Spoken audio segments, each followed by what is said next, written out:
So this kind of one step forward, two steps back happens all the time. So what I believe is that if you have not dealt with your own doubt and you meet another doubter on the road, their doubt magnifies yours. That makes sense. And I mean, I just think in a certain way we're all taught no, can't, shouldn't. That's programmed in. And that's why the other side, which is important as well, is that if you've dealt with your own doubt, I love this part, and you meet another doubter on the road, by contrast, it becomes the opportunity to deepen your commitment and your conviction to your dream. So the way that we deal with the doubter is very simply. One is, if you turn the voice of the doubter down, it becomes the realist. And the realist wants to know, what's the plan? Where are you going to get the time and where are you going to get the money? But before you turn it down, hear from it. Because the doubter will give you your list of obstacles. And wherever there's an obstacle, you can design a strategy to manage it.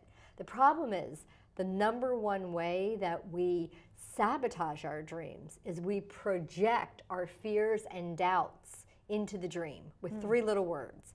But what if? But what if I fail? But what if I'm not good enough? But what if I don't have the money? But what if everyone is right? And if you've projected your worst fears into the dream, then every time you move toward the dream, you're also moving towards your worst fears and nightmares. So we just want to separate it out. We want to hear from the doubter, get the list of obstacles, design a list of strategies for managing those obstacles, tease apart, oh, this is my dream, this is my doubt. At the end of the day, there's only one question. Which one are you more committed to? Your dream or your doubt, fear, or reality? And we can tell by the action that we're taking or not taking. So what about this, you know, you said it earlier, the economy, the I've got to make a living, the fear that is somewhat permeating our society, which is why I'm doing this show about hope. Yay! Yay, Jill! Woohoo! And what do we do? How do we help people? I mean, dreaming, people go, you know, I'm a dreamer, big deal, or you're a dreamer. So how do we live in this reality? What do you say to that? Well, part of it is, part of my mission is to redefine how we use the word dream. For me, a dream is something that you want. And I think a lot of us have forgotten that we actually do have some power and say in how our life is. You know, my challenge is to empower people not to so quickly compromise their dream down to what they realistically believe is possible, but rather to strengthen their muscles so they can believe more fully in themselves, develop a skill set that's going to support them in dreaming the bigger dream, but making that dream real. Reality is an important part of the mix. You have to know where you are in order to design the strategy for where you want to go. But the question is, what has being overly realistic cost you? Right. And what is reality? Right? I've seen people accomplish extraordinary things. You know, when they're clear about what they want, they believe in themselves, and they learn things like, you know, how do you articulate your dream with clarity and passion and inspire and invite other people to join you. So people who are talking about, I love this, people often say to me, well, I don't have enough money to make my dream come true. So I ask the $64,000 question, which is, how much do you need? And can you imagine what the most common answer is? I don't know. That's right. But I know I don't have enough. You know, it's not the fear and it's not the money and the time that stops us. It's the fear and doubt. And we really can deal with this. And I think when we can quell the voice of the doubter that wants to kill off our dreams, and we can say, okay, my dream is to be paid well for doing what I love, or to have quality time with my family, or to live someplace that's beautiful and healthy and natural. The doubter comes in so quickly and starts to tell us why we can't, that we never explore the possibilities. 9 out of 10 people kill off their dreams before they ever explore what might be possible.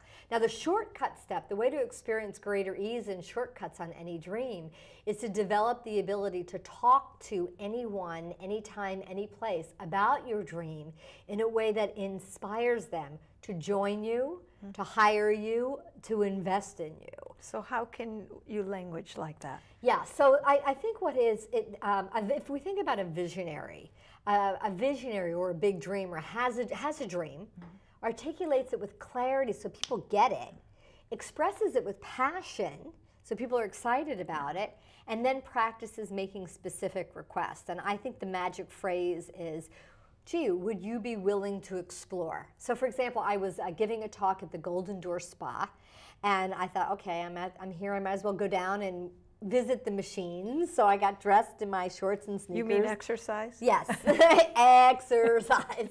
And I got on the treadmill, and I have short legs, and I'm going very slow, and in walks this woman whose legs are the length of my entire body. She got on the treadmill next to me and proceeded to do something I've never seen anyone do on a treadmill. Jill, she was sprinting. She's sprinting on a treadmill. I did the only self-respecting thing I could do. Turn my machine off to cheer her on. You go, girl. And she's laughing and she's running. And when she was done, I kind of threw her a towel and I said, who are you and where did you learn to run like that? She said, my name is Marty Evans and I'm a retired Rear Admiral with the U.S. Navy. I said, oh, what do you do now? She said, I'm the National Director for the Girl Scouts. Well, sometimes a window opens and you have an opportunity, and I had one of these lingering dreams, which was maybe someday. They usually start out like that. Maybe someday. There's a hope and hopelessness. So you pay attention to that maybe someday phrase. Right, but you have to, I call them lingering dreams, and the question is, how much longer do you think you have? Yes. My lingering dream was maybe someday when I have extra time and money, which doesn't exist, I'll start an inner city dream camp for kids. And not only will they learn, ropes courses, but they'll learn how to stand up for their dreams. So it was my moment to Marty, my name is Marcia Wieder. I write books about how to make dreams come true. I've always dreamt of doing something with teenage girls. And here's the magic phrase. Would you be willing to explore? Marty, would you be willing to explore having me do some work with the Girl Scouts? She said, sure. And when I called her Monday morning, I said, Marty, would you be willing to explore having me find a sponsor to underwrite me working with Girl Scouts? And she's like, sure. Well, I can be found now several times a year, sleeping in a tent, working with teenage girls, and having the whole thing underwritten by Citizens Bank. They did it for 5 years in a row. Isn't that Teaching beautiful? teenage girls to stand up for themselves and their dreams. All of that came about because I was clear about my dream. I was able to articulate it with clarity and passion. I made a very simple, specific request. I made it easy for her to say yes and took the next step. So that is an amazing shortcut step. But if you're all mired in reality and you're killing off your dreams and your doubter is going, but what if, you're going to kill off the possibilities before you ever explore it. I've seen people do extraordinary things, as I know you have as well, with no money and no resources, because they had a dream and a passion and a commitment, and they were speaking about it in a way where people took them seriously. What's one of the better stories you have? My favorite story, Wilson. You probably heard me tell this because it's kind of a signature story. I was giving a talk in Portland, Oregon, and he came up to me at the end of the talk and he said, I'd love your talk. You really touched my heart. I'm a long way from home. And I said, oh, you're a traveler. I travel too. And he was kind of unusual looking. And he said, well, this is the first Sunday of my life that I've ever been away from my tribe. I stopped what I was doing. I said, your tribe, who are you? Where are you from? He said, I'm from Kenya, Africa. I'm part of the Maasai warrior tribe. And I said, well, what are you doing in Portland, Oregon? Yeah. He said, when I was very young, I became ill. And my mother took me to a nearby doctor. And from that day forward, my dream was to become a doctor. But it was an impossible dream. He said there was no training available and you didn't leave the tribe. It just wasn't done. He said, I kept the dream alive in my heart, just like you talked about today. He said, I shared it with everyone, and everyone told me to forget it. They told me it was a fantasy. Even my own family, they rolled their eyes at me and said, get back to work. Oh, the old roll the eyes trick. Hate that one. He said that it was recently around his 18th birthday, a visitor came from the U.S. Turned out this man was a writer for the Washington Post. Interviewed him, wrote his story. A few weeks later, a couple in Portland happened to read the article. In a matter of months, he was invited to apply for undergraduate work, and he was accepted at the University of Portland. And I looked at him and I said, that is extraordinary. He said, no, it was horrific. Because even though I was being handed this golden opportunity, my family had nothing. Yeah. They didn't have resources to send me off to America to follow a dream of becoming a doctor. And he literally said, he goes, I did the only thing I knew to do. He said, I got on my knees and prayed for a miracle. And Marcia, that's what I got. 4 families each came forward. Each one made a commitment 1 year apiece to feed me, to house me, to buy my books, to basically love love me and be my family while I was so far from home. Oh. Well, by this point, I was Yes. a puddle. And then what he said next always stayed with me. He said, you know, but it wasn't until today when I heard you speak so passionately about dreams that I really got what I have to do. He said, I have to become a doctor, of course, that's my dream. He was still an undergrad at that point? Yeah. He was just getting started. He was in Portland.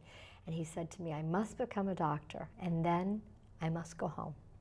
I must go back to my tribe and be an example to my people that no dream is impossible, and the extraordinary things that happen when we gather together in support of each other's dreams. And, and he had nothing. Yeah. So to the people who are listening, I mean, maybe this story, if we start to think about our dreams and go, oh, but I can't because, or but what if, and the obstacles come up, this is a story of a kid who had nothing but hope. Yes. He had hope and he had a dream. And I think there's such a critical connection between the two, because if I have all this hope but I'm not applying it to anything, it's almost like passion. Right. You know, without a plan is wasted energy, but passion is the compelling force behind your dream, is what pushes it forward. Well, for me, I have to have hope towards something or for something. Otherwise, the hope throws me into my hopelessness. There's kind of a bouncing effect that happens. So, you know, my hope is that people watching your beautiful segments here in your series will stop and say, what is it that really matters to me? How do I really want my life to be? And what am I willing to do about it to demonstrate that I'm not just talking about my dreams, I'm serious about it?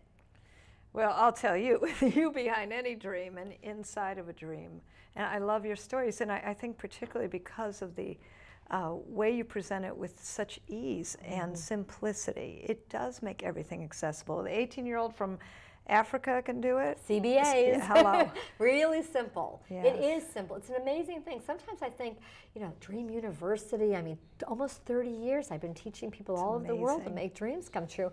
And sometimes I think, gosh, did I take something simple and make it complicated? And then I realized I took something simple and I really broke it down into really so simple steps so that we could ultimately put it back together. But there's the steps. Yes.